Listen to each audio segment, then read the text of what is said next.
Hey everyone, I'm Bass Fishing Guide Stephen Fothery, and in this short video I want to show you one of my favorite styles of fishing during the springtime when the fish are spawning back in the creeks. Now, one of my favorite baits to throw is a Yamamoto Senko.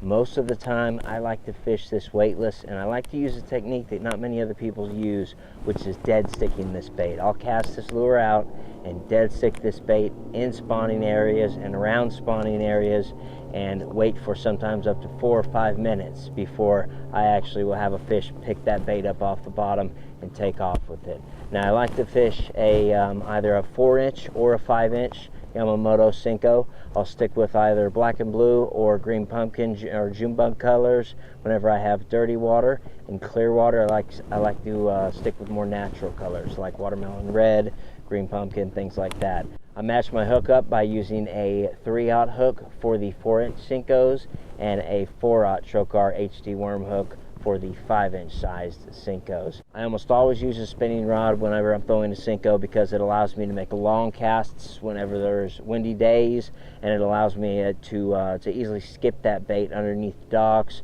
or next to other heavy cover. I will use this Trocar hook and I'll kind of thread it through the front of the bait here. And then after I get through the nose, just maybe, I don't know, say a 1/3 of an inch, and I'm going to find where that Trocar hook's going to line up right in the middle of that Senko.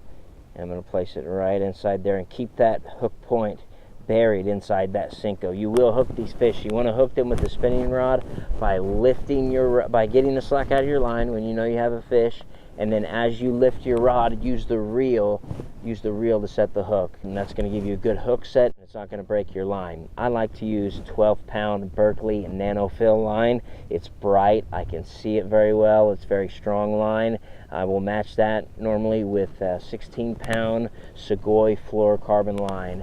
I'll use a triple surgeon's knot, have only about 4 or 5 feet of this, and then I'm ready to go. I'll just make long casts with that Senko in areas that I feel like they're spawning bass, or sometimes even along submerged grass lines. As you can see here, there's a submerged grass line in this video that forms a corner, and whenever you find special areas like that where the grass is forming different areas, there's definitely going to be some largemouth in there. So tie on a 4 or 5-inch Senko next time you go fishing and try this dead sticking technique. In this video, you just learned a little bit more about how I like to fish a Yamamoto Senko. For more videos like this and to see how to navigate Lake Fork like a professional, click the link in the description below. Good luck fishing.